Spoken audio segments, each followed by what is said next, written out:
Yeah, ATL on the rise, you know how we do. Beach tree dreams, dirty birds flying through. From the gridiron to the diamond, courts to the pitch. We reppin' ATL sports, every team, every niche. ATL, where the flames ignite. From Truist Park to the bins at night. Dreams take flight, hearts soar high. United we stand, reaching for the sky. What is up, everybody, and welcome back to another episode of the Atlanta Sports Special. We're excited to be here. It's hot as hell in this city, and I got to be quite honest with you. I'm always over with summer when August comes around, but I'm like really over this. Hate to start off on a negative vibe, but boy, this is shit hot, dude. This is miserable. They say it's the hottest it's been in years.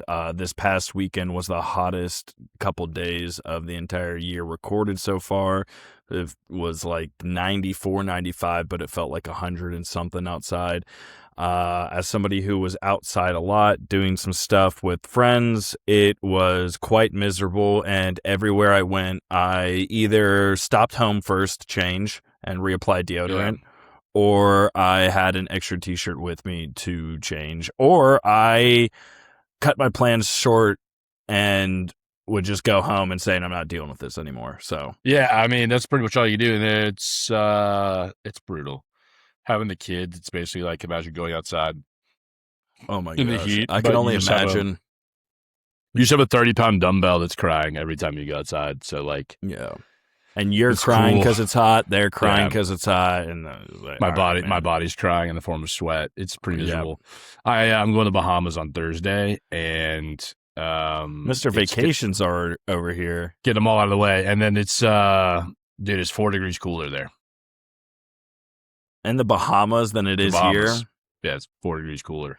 That's ridiculous. That's just not fair. Ridiculous. And I've had people say stuff like, "Oh, it's probably because of the ocean breeze." I'm like, that doesn't affect the temperature. Like, it will. It may feel cooler, but the real feel I checked at 10 a.m. It's supposed to be 100 degers. So we're just gonna, we're gonna go have fun, but we're gonna be smart. We're gonna hydrate. This past Saturday, me and a buddy of mine went to, there's a local farmer's market at Piedmont Park during the summer on the Saturday mornings, and they happen to also have some like arts festival going on. So we stopped by there, got some coffee. There's a really good Blue Donkey, great coffee company, local. You should try it if you're listening to this, but they make a strong cold brew. Anyway, it was like maybe 9:30, 10 a.m. in the morning, and we walked around for maybe 20, 30 minutes, and I sweat through every single article of clothing that I had, and I had to go home immediately. I just couldn't hang out. It's just a shame, dude. I mean, this time of summer is like... I want to go outside and enjoy the nice weather, and I want to go outside and do things and enjoy, the sunshine before it becomes dark outside and stuff, but it's the temperature's unbearable. I feel like some kind of sicko, almost like praying for the darkness, as long as it like brings any kind of cool temperature, which obviously it won't. We know this, guys. It'll be hot until the end of September, but the way it's going right now, we might see heat until November. I mean, been there, done that. It's Georgia. Like, I know people want to like make it into something, and maybe it is. I'm not smart, but the truth is, like, it's just hot. It's just Georgia. This is how it always is. I got coworkers in the Midwest, and they're like, "Yeah, it was a cold one today. 80, or it was a hot one today, 86." And I go, "Dude, man, it must be tough. I'll kill you. Must be tough, dude. 86, I can't leave my 35% humidity. Yeah, I can't leave my. They're like, "Oh, is the weather bad?" I go, "No, the weather's beautiful outside. I actually can't still leave my house though. The temperature is just unbearable. It's not." It's not healthy to walk around out here. I mean, I get warnings from my iPhone like, "Hey, heat advisory, like be careful out there." What's even better is it's like air quality terrible, hot. I'm like, "Oh, good." So like I can't breathe and move around. Yeah, it's funny, man. We got so much flack for that snowmageddon back in the day, but Midwest and like central states, it gets like above 85. They're like, "Cancel the schools. We can't practice football." And I'm like, dude, I was practicing football in 96-degree heat with coaches who were like, "Oh, our weather gauge is broken. We can't see the lightning. Like, we can't feel the heat. Darn, we'll just have to take our word that it's all fine." And that's why I'm so dumb. That's just gotta be certain parts of my brain are still burnt. They're melted, just like peeling over. But hey, listen, let's go on a happier note. This and that, you ready for it? This is a good one today. Okay, so let's go back in time with me. to August 18th, 1915. Okay, 1915. All right, Yeah. let me get my hay fever ready. Braves Field opens. Now, this is back when it was in Boston, but this was actually the beginning of the Braves franchise. The Boston Bean Eaters. Hell yeah. Brother, it's 111 years old. We got history. Don't let the British tell you that we don't have history over here. We got history. Boston Bean Eaters. Pretty sick, pretty exciting. Yeah. There you go. That's today. Happy anniversary, Braves fans. Nice. That's all I got. That was that was kind of cool. Well, you know what? We like to start, before we get into the nitty gritty of things, you always propose a game or some sort of challenge to me. So I thought we switch it up and maybe I got something for you today. I love it. That being, do you have a Mount Rushmore of historical sport moments from Atlanta games that you can remember? Wow. Yeah, we can definitely do this. They're going to be a little like, where were you when this happened? Or where were you, like, when you saw somebody hit? Like, where were you when Jorge Soler hit that ball in Houston into the freaking stratosphere? So you want me to pick my 4 moments and, like, where I was going on? Okay, cool. I love this. Yeah. It could be anything. It doesn't have to be historically important. It could just be whatever. One of them for sure won't be. The first one was my first Falcons game. My dad took me to. Where were you when Jeff T got drafted? I actually wondered where I was, dude. Honestly, I think I watched him get drafted from my living room. To be totally honest with you, but he's on my Rushmore, so I appreciate that callback. Big thing for me was my first Falcons game. I was there against the St. Louis Rams back in the day, and I saw Michael Moore, our safety, pick up the Rams tight end. It's still clipped like all over the world. I was at that game where the tight end caught it, tried to lower his shoulder, and Michael Moore got up underneath him, picked him up, and like WWE slammed him on his back. The crowd went crazy. We lost that game, but crowd went crazy. As we typically do when something like that happens, but it's sick. You know what? I actually take that back. We did not lose that game because I saw 2 football games that year, my first year getting into Falcons games, and we won 2. And guess what? They were the only 2 home wins we won that year. We won 4 games that season. I think this was the post-Vic debacle. When we were... like 2008? I can't remember. We had Matt Bryan out there for a season, trying to figure out what the hell we were doing. So, tough season, but got to see the win, so that was kind of fun. That's my number 1, just because exciting memory. Yeah, of course. It's nostalgic. Here's my other one. We'll switch over to baseball. I have 2. I was up in the top deck in the game where I believe it was Rosario hit the walk-off in extras against the Dodgers in the NLCS, which took us up to 3-1 lead, I think, when we went back to LA. So that was very sick. Being able there, and it was bad, dude. Like, I acted pretty inappropriate for myself at that game because we had a Dodger fan in front of us wearing a Kenley Jansen shirt. Kenley comes out of the bullpen to come try to close, like try to get out of this jam and get the Dodgers back at the bats, and she is like in me and my buddy's face, dude. It's like it's a she, like it's a woman, and we were totally calm until that happened. Until Corey Seager, like the ball like went through his glove, like bounced off of it weird. Dude, let her have it. Like me and like everyone around. She was the only Dodger fan right there, and she had been flicking everybody off the whole game. It was wild. And we definitely basically barked her out of the stadium. She was laughing, but she knew, like, it was like, got to get out of here. The boys are lit. I mean, we were having a blast. Yeah. So that was number 2, just because that was an incredible thing to see and be a part of. I'll go number 3. Ronald Acuna throwing me a ball. That's sick. I've never caught a ball in a stadium other than that one. Grown man, by the way. I know you weren't. No, dude. This happened in 2021, dude. This is after the COVID ball year. And I caught the ball. I think I may have told you this before. I don't want to brag. Don't want to harp on it too much, but kind of a hero locally, at least. I gave that to a kid. Oh, there it is. I do remember this. Gave that ball to a kid that grew up to be Mike Trout, which was pretty cool, and like happy to be part of his story. Happy to be a positive influence on the game. Okay.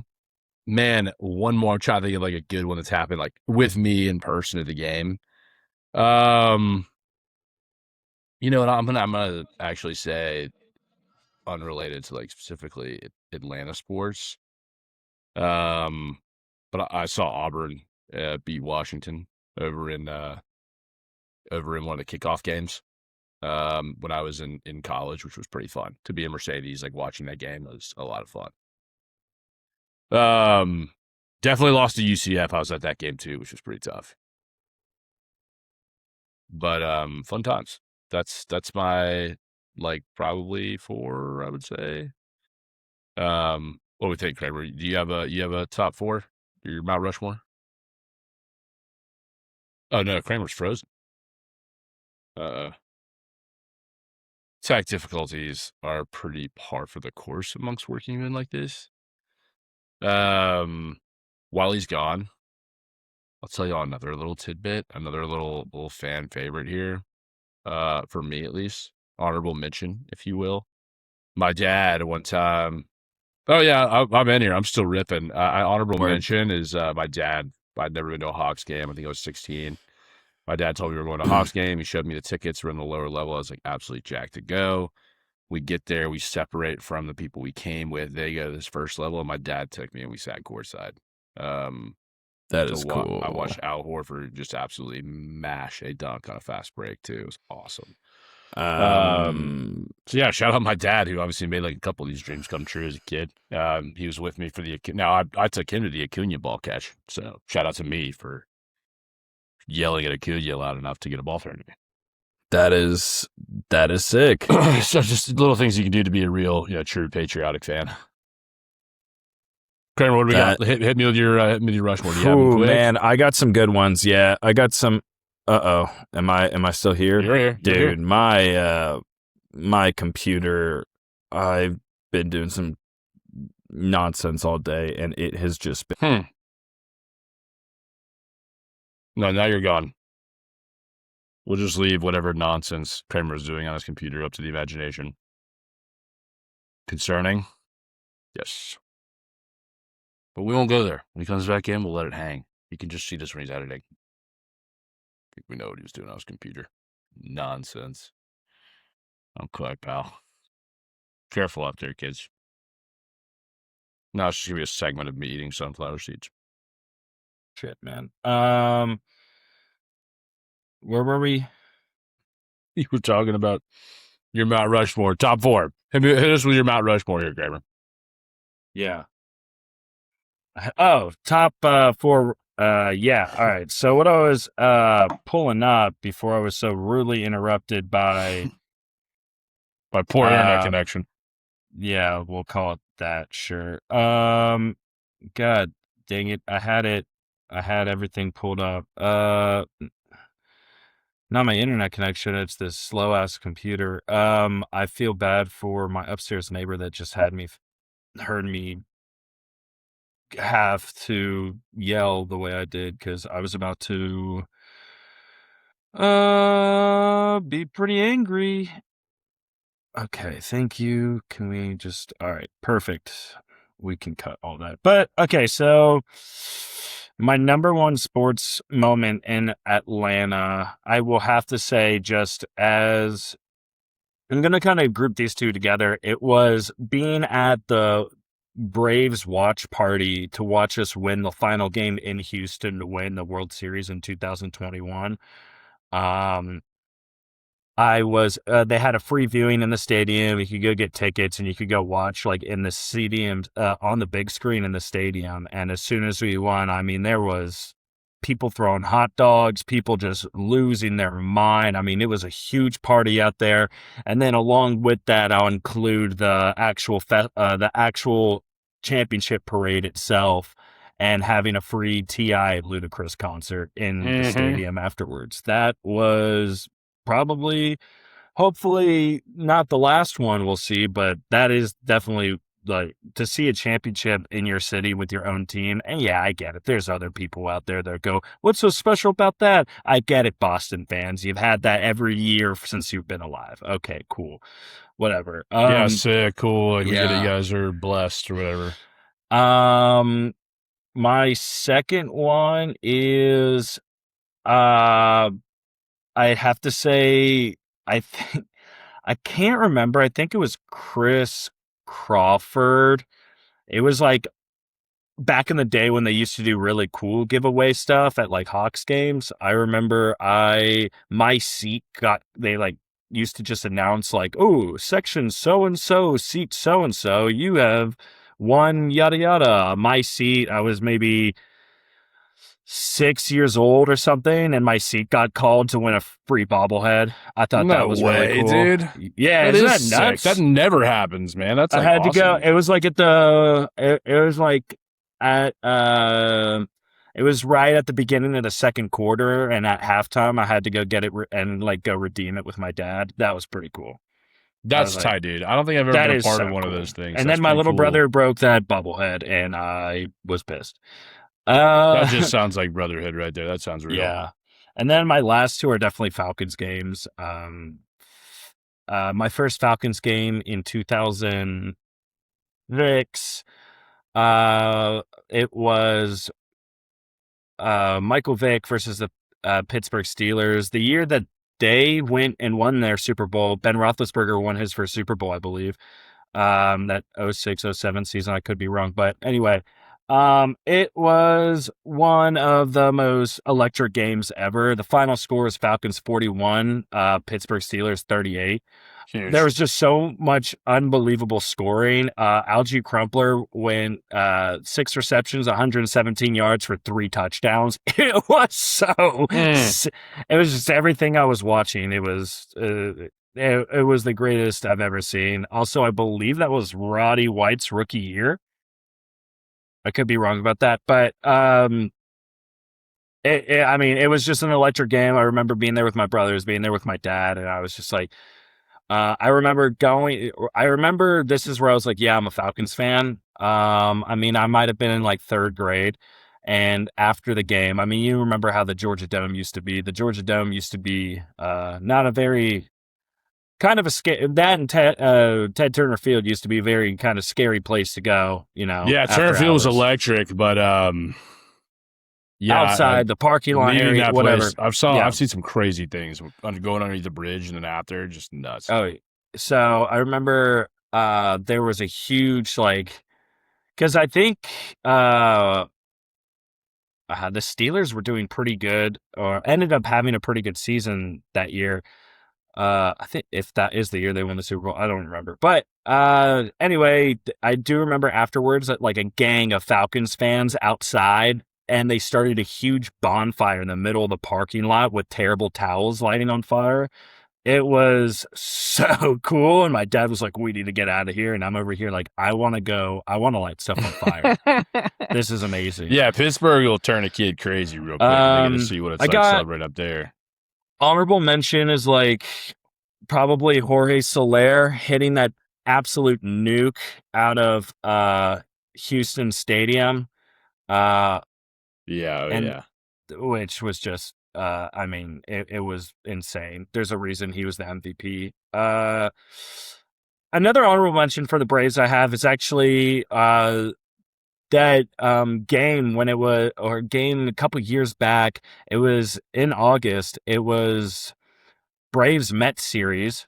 Do you remember this? The comeback? The comeback when I was sitting with you guys in your season tickets. Yes, dude. And we were absolutely overserved. We were overserved, chirping real bad. Which was not our fault, by the way. They should have told us we couldn't have any more, and they kept giving us. They should limit you on those baseball bet beers. But I remember just yelling obscene things to Pete Alonso. Yeah. I remember also just what is it? It was the implication was because we were like almost neck and neck for the division, I believe. 100%. It was a huge game. Yeah, and we ended up winning that series, which we ended up taking, which the Mets were like up by like, I think 10 games at the beginning of the month or something. Bro, like that. That game too, by the way, that game was in September and it was cold. We were all in sweatshirts and stuff. Oh, wait, you're so right. Yeah, you're so right. That was down the stretch, dude. I remember that we have a photo. Maybe we should post the photo on the Instagram. Yeah, that people listening.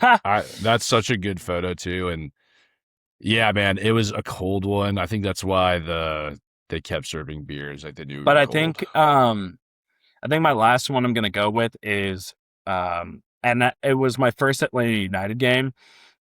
It was the second year Atlanta United had been a team in Atlanta, and I didn't know much about the team, didn't know much about the players. I went to a game, took my buddy Michael Burles there for his birthday. He'd never been to a game either. Shout out Burles. And sure enough, I think it was like the first half or something, or it was the beginning of the second half. Our goalkeeper ran out of the box trying to get the ball. And earlier in the game, a certain player had shoved him or something and nothing got called. And he comes out of the box, shout out Guzman, happily retired last year. He came out of the box and a bald man, by the way, just straight up headbutted the other guy across the head and got a red card. I've never seen the goalkeeper get ejected from a game. It was electric. That's awesome, dude. I mean, it's honestly awesome.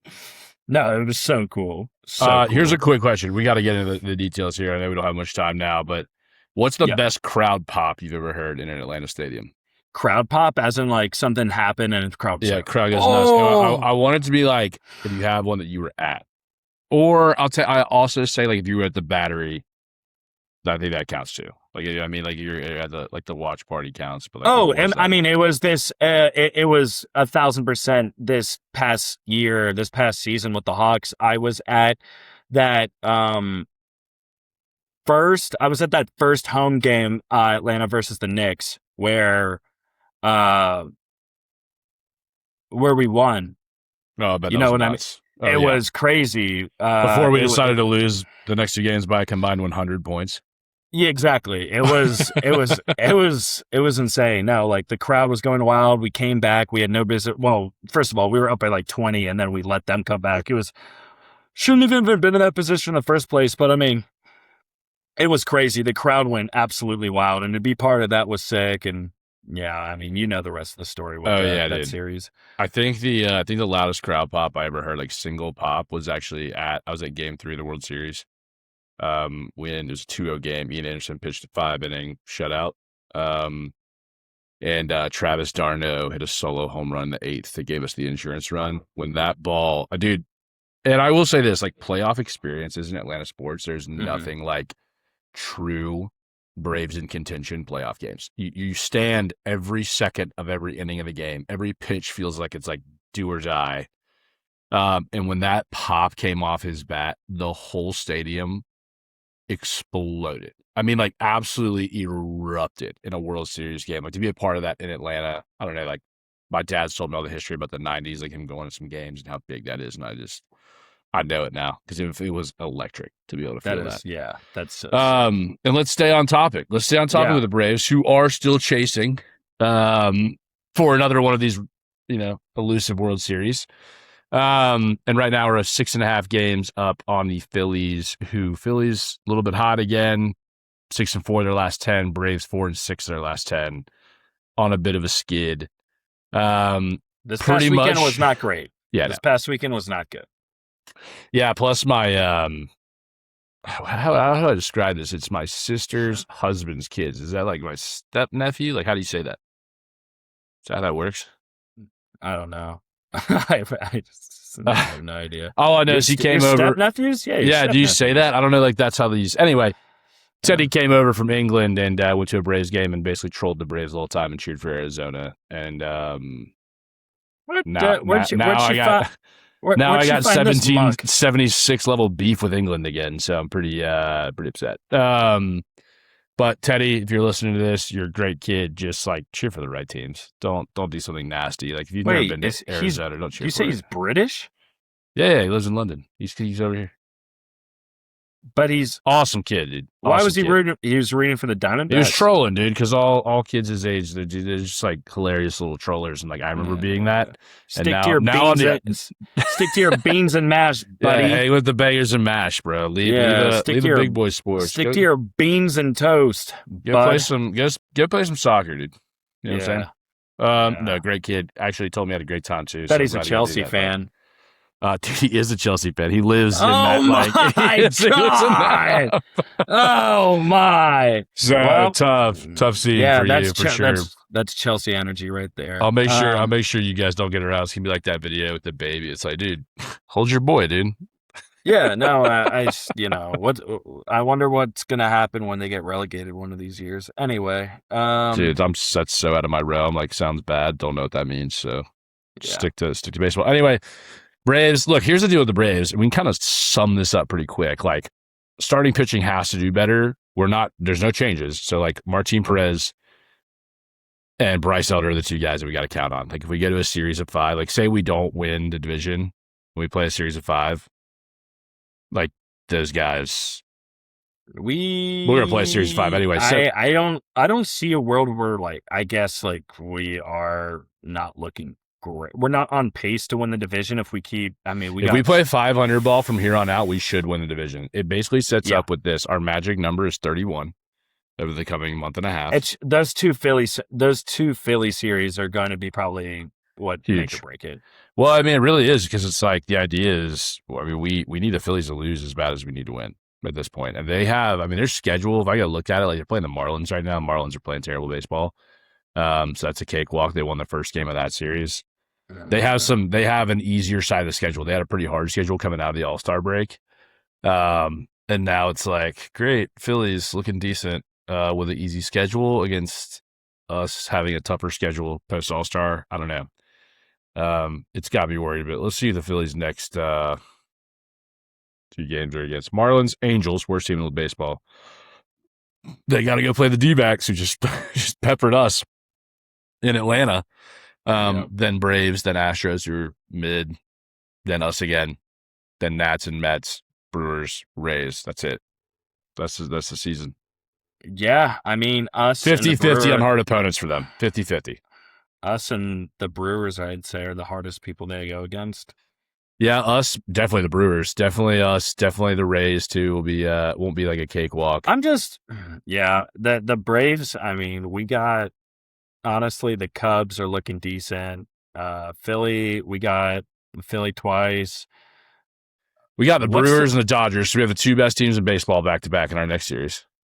Brutal. What is this? We got the Twins. Game? Sorry, we got the Twins. What's this makeup game that I'm looking at? This random San Francisco Giants game at the end of the month. Yeah, makeup game from weather delay probably, or weather cancel. And then we also have... it's just funny to see, all these series, and then there's just that one random game on. Well, we have a random White Sox game thrown in there too. So really, am I just completely like my eyes aren't even picking it up? That's funny. That's I see it. It's a makeup game from Thursday. the series. Yeah. So normally Thursdays are off days, obviously, and now we're gonna play a game in Chicago. I guess we're already up there. Might as well, right? We're like right down the street in Minnesota. So yep, and then get to. I mean, that's a weird outing, dude. Like, go to the Twins, go to Chicago, go to the Brewers, and then we get the Dodgers at home.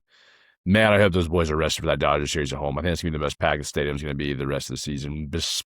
Maybe besides the Phillies coming back at the end of the year, because that's going to be serious. All of these series, like, you look at the Braves schedule, like, there is not an easy series that you could say, like, I'm certain we're going to sweep, or that I'm certain we're going to win 2 of. Like, I want to say the Marlins at the end of this, and I want to say Houston because they're just dragging.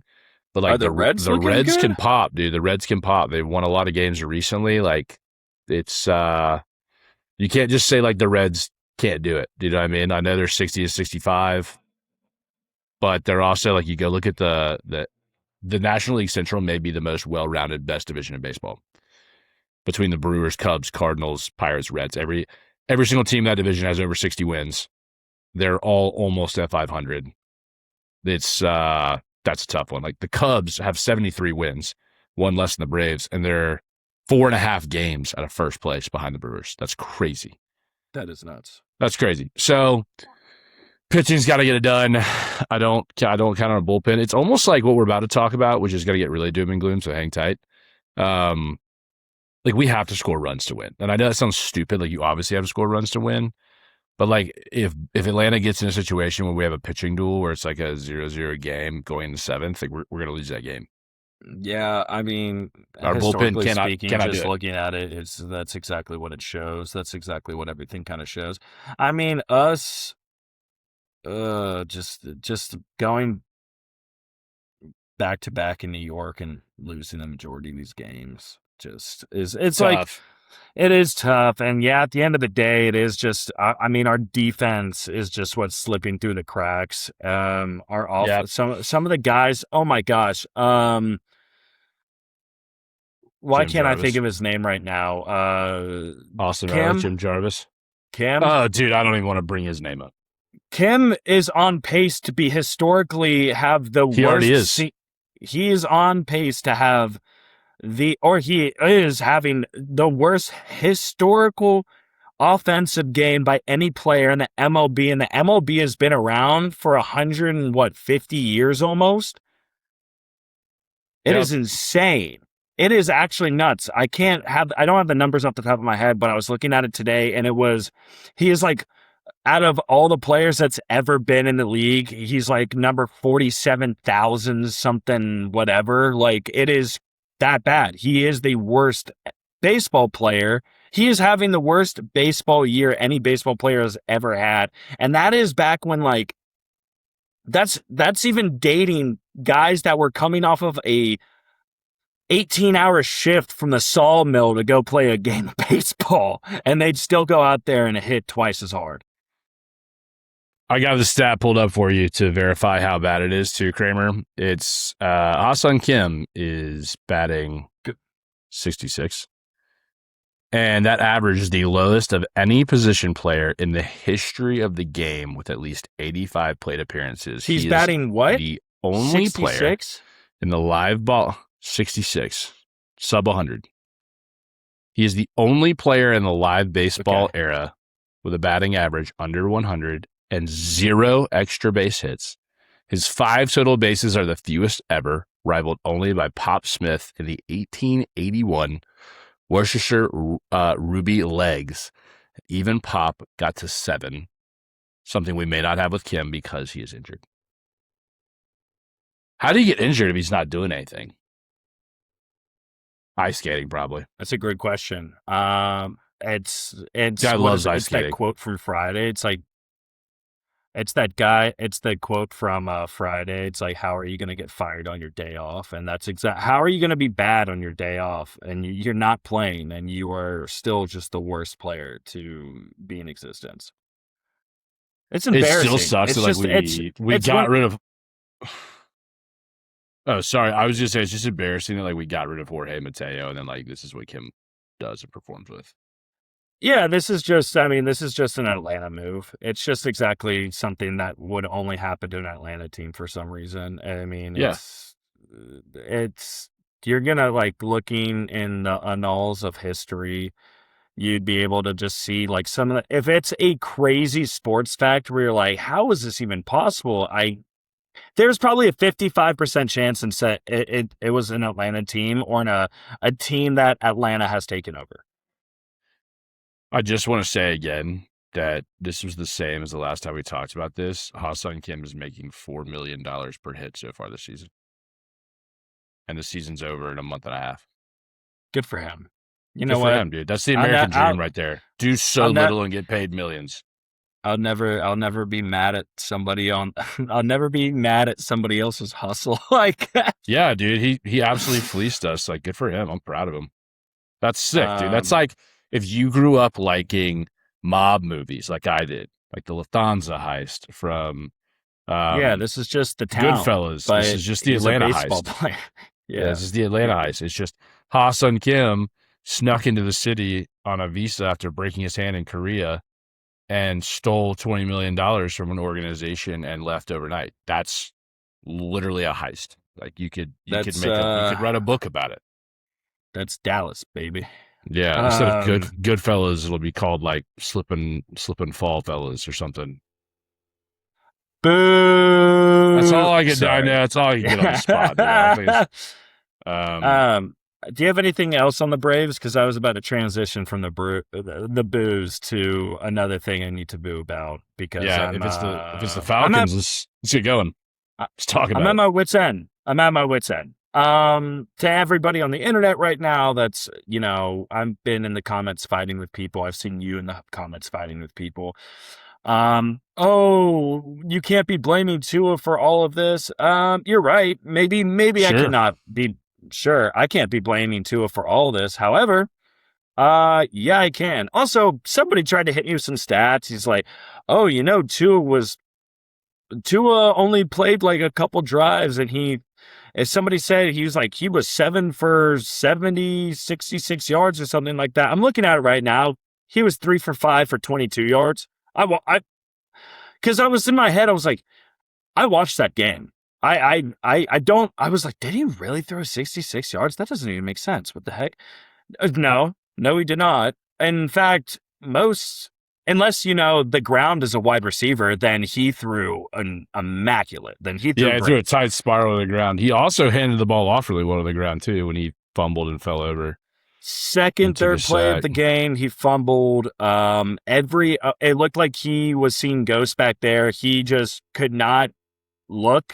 I don't like. He looked so. He never lost. Stepped up into a pocket closing. He would just back up, look scared, and he would back up. He would he would turn his back to the offensive line, then turn back around, see he had no time to throw, and then he'd spike it into the ground almost every time. He did that probably 4 times, and I just could not believe what I was watching. And then but yes, I guess you cannot blame Tua for everything. They maybe didn't design plays correctly for him or whatever. They didn't account for Denver's second defense to be the best thing they've ever seen since sliced bread. But to make matters just so much worse, Tua gets in there, just looks terrible. Drops a stinker, dude. Gross. Absolutely disgusting. I'm like, all right, whatever. Bygones be bygones, preseason. I didn't expect him to look anything great. Let's see what, our backups can at least do. Let's see what Cooper Rush can do. Cooper Rush said, oh, you thought Tua was bad? Hold my beer, because I got something to say about that. 7 for 19, 62 yards, 2 interceptions, 1 being a pick six on the 5-yard line. To the house. Like, oh my goodness. I mean, it was like anytime, as I was watching that game, anytime I gave one compliment about anything to any player, they immediately just, right afterwards, showed me why I should never speak about Yeah, dude. And this stat bad. line from his day, which we seemingly really wanted him to get some looks. I mean, it's impressive, dude. Like, he put on a performance of a lifetime, throwing 36.8% completion percentage. Minus 4 yards rushing. Pretty good at handing off the ball. His 2 interceptions, it says his longest pass was 21 yards, but that's not true. His longest pass went 95 yards. Yes, that is true. So we're kind of sliding him, you know what I mean, on like how successful he was. So out of his 62 yards, if they did like what they did with rushing, where like sacks and negative plays count, technically he had minus like 30 yards passing. Yeah, that's which is not good, by the way. If you were wondering, it's not good. Yeah, I'm looking through all the stats right now, just trying to find anything good to talk about. There's not. Our RB3, Tyler Goodson, that came from the Indianapolis Colts earlier this year. He's been backing up Jonathan Taylor for a couple years now.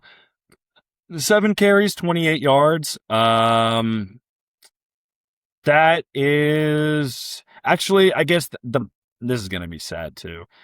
This is the best stat that we have out of that game. By the way, if you didn't watch that game and you're just listening to it for the first time about, how bad it was, we lost 7-27. But I promise you it looked way worse than that. Oh, much worse. It looked way worse than that. That being the only decent stat out of this is Kyle Pitts was targeted 4 times, caught 3 of his 4 Kyle passes. Pitts looked good when he got thrown to. I'll say that for sure. Kyle Pitts was open. He caught 3 of his 4 for 22 yards. The longest being 11. That's perfect. That's what we tell. Yeah. Actually, let's pause. Kyle Pitts just got paid. He looks good. He's getting reps. Love it. Michael Penix, Drake London, Bijan Robinson did not play. Yeah, and I wish I had the snap count of some of these defensive guys. Oh, wow. Okay, so I guess we should also go ahead with James Pearce Jr. has officially been suspended for 8 games. Speaking of that. So the guy has no charges, Preskinson, by the way.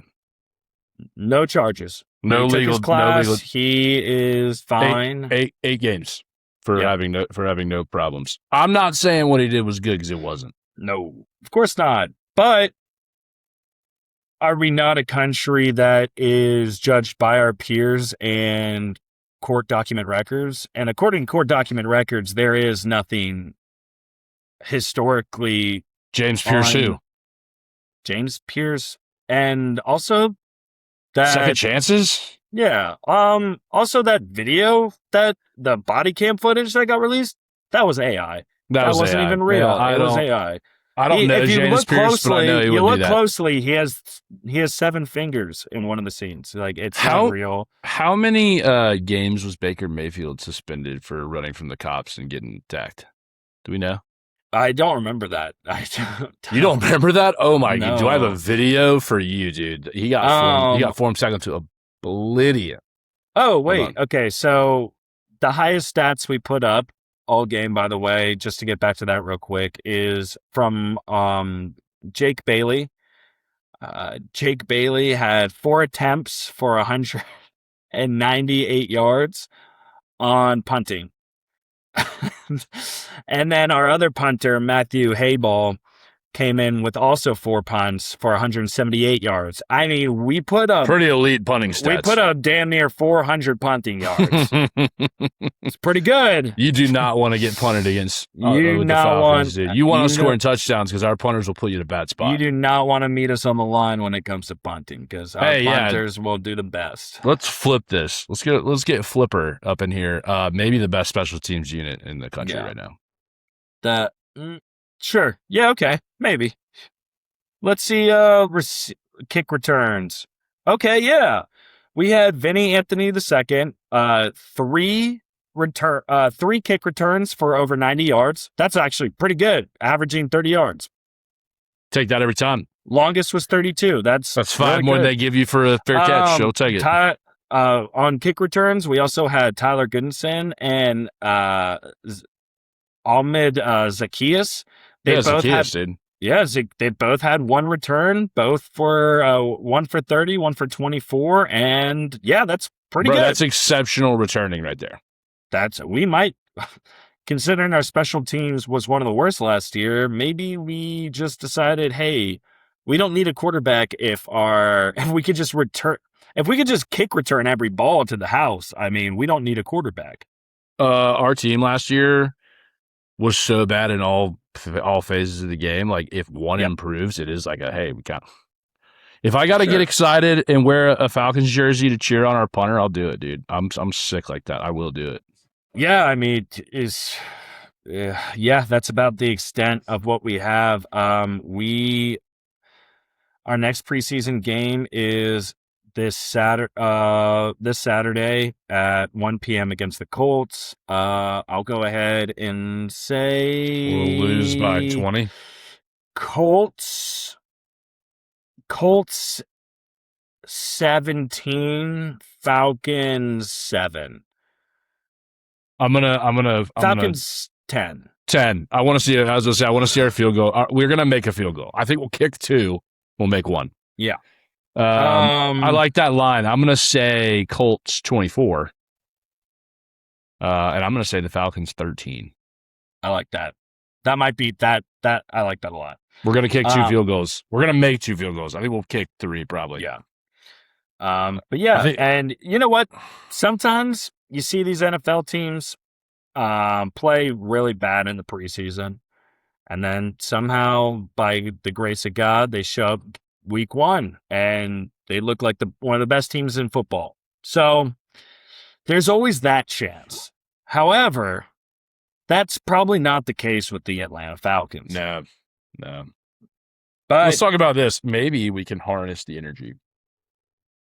The 1982 Washington Redskins. Okay. Just maybe. Well, you know what? You want to know something unique about the Washington Redskins that year? Go ahead. They're the only team in the NFL history to ever lose all 4 preseason games and win a Super Bowl. Who was on that team is the better question. And they probably had a quarterback, I'd imagine. No, I'm sure they did. Yep. That is, I want to say I know. That is, they went and won the Super Bowl. That was the first, I believe that was the first.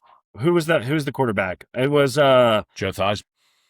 Joe Theismann. Why did I think? Okay, this is pre-horrible injury, obviously. Yeah. But we had John Riggins, Charlie Brown, a wide receiver, legend. Charlie Brown at wide receiver. Yeah. Okay. Shut the heck up. That's crazy. I'm being so real. Yeah, I guess all those times of Lucy pulling the ball from under him, he finally had enough and went pro, eh? And it's pretty much what it was. Yeah, dude. So pretty cool. This is not like this is the kind of stats we're having to pull out right now. I can tell you right now, Stefanski doesn't pull his head out of his ass, and the rest of this organization doesn't get on top of it soon. People are saying Atlanta has horrible sports fans. Like, that's so not true. We just so tired, dude. We're so tired. We have horrible sports ownership is what it is. It's just like I don't know another city that three of their 4 major sports teams are literally like getting kicked in the nuts constantly for years. That's what it feels like with the Hawks and Atlanta United, and I don't forget them. I feel like that whole area where State Farm and the Benz is built, I feel like that might be like an ancient burial ground, like a Native American burial ground. And it's Arthur Blake tore down a church to build that place. Really? Mm-hmm. Wow. All right. Well, we might be getting to the bottom of something here because things are looking pretty suspect right now. The 49ers have their electrical plant. The Bengals they're having to cross a freeway to get to their practice facility, and the Falcons have voodoo witchcraft. Friendship Baptist Church and Mount Vernon Baptist Church, 2 historic black churches in Atlanta, were torn down. Yep.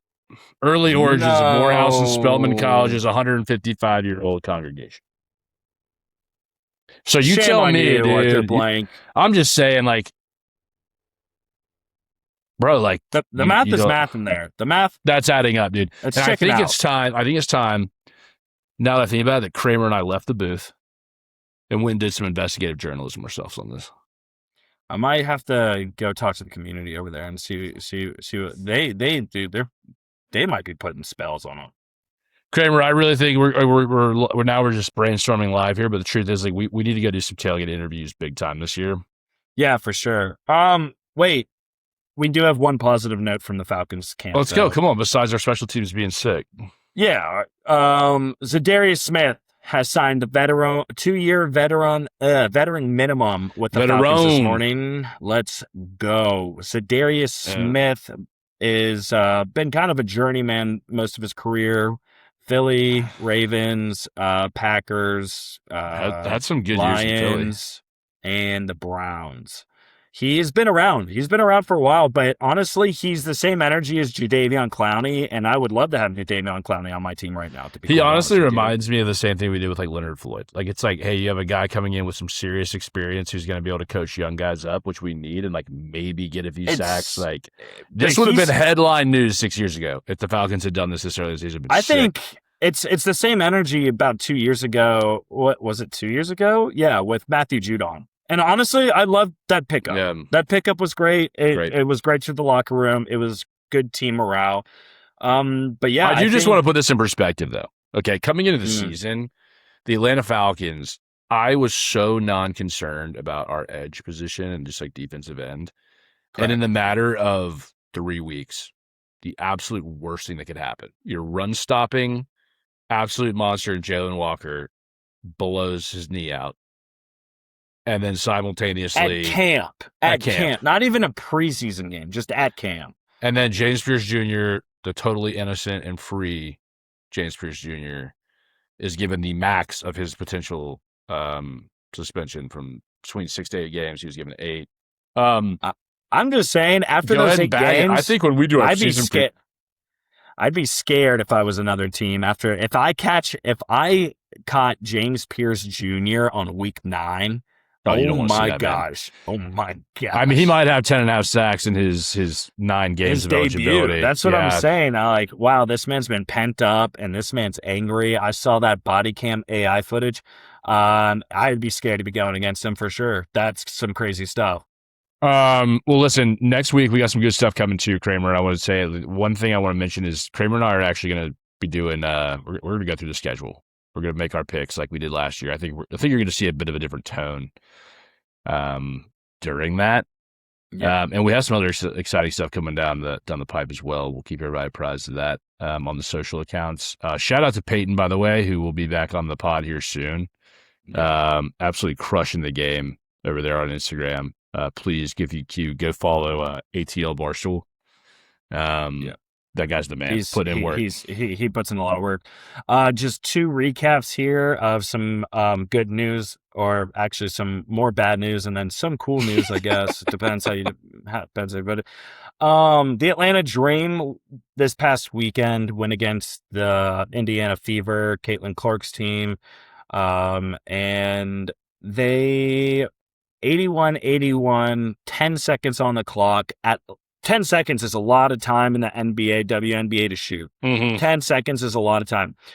They go ahead, try to throw a 3-pointer. Doesn't work. 7 seconds left on the clock, maybe. Angel Reese gets the rebound, misses the rebound 3 times in a row to make it go into overtime, and we lose in overtime. It was one of the more Atlanta losses I've seen in a while, especially from the WNBA perspective. Brother, that's just another clip for Angel Reese's lowlights. She was crying. A triple brick layup defeat is just the most Angel Reese tagline I've ever heard in my life. It was despicable. It really was despicable. And then, but to end things off on a good news with Atlanta sports, the Atlanta United has been nothing but absolutely disappointing this season. However, this past weekend, we finally won a game after being on a, maybe 10-game streak of losing or tying as well. They beat the New York Red Bulls in New York. So absolutely electric. Yeah. Way to put on for the city, dude. We needed that. I was at a bar and they had it on the projector and everybody actually was going pretty crazy for it. So it was a beautiful game. Kind of gave me some glimpse of the World Cup again and made me happy in my soul a little bit. It really helped with having to deal with that Falcons loss from Thursday Friday. This will also help you. Angel Reese is leading the league in rebounds. Yeah, no shocker there. Is that what you wanted to say? Yeah. Remember, Justin Jefferson without the talent. Yeah, dude, that was one of the funniest things I've ever heard. All right, Kramer, let's get out of here. We will have better news. Hopefully, a Falcons mild performance. We'll get excited about performance increases. Like if we see something better against Indiana, I will be happy about it. But if we trot up Tua and he closes his eyes and spins around and falls over again, I'm not going to paint a turd gold. We're going to talk about it. So all the haters in the comments, we're talking about it. I need Tua to start a whole half. I need him to start a whole half because I need to actually see I need to figure out what I'm looking at. But if that's all you got to say, we'll go ahead and wrap things up here. Thank you all for joining us and listening to another episode of the Atlanta Sports Special. And whether you flew here or you grew here, we appreciate having you. Y'all have a good one. Rise up, baby.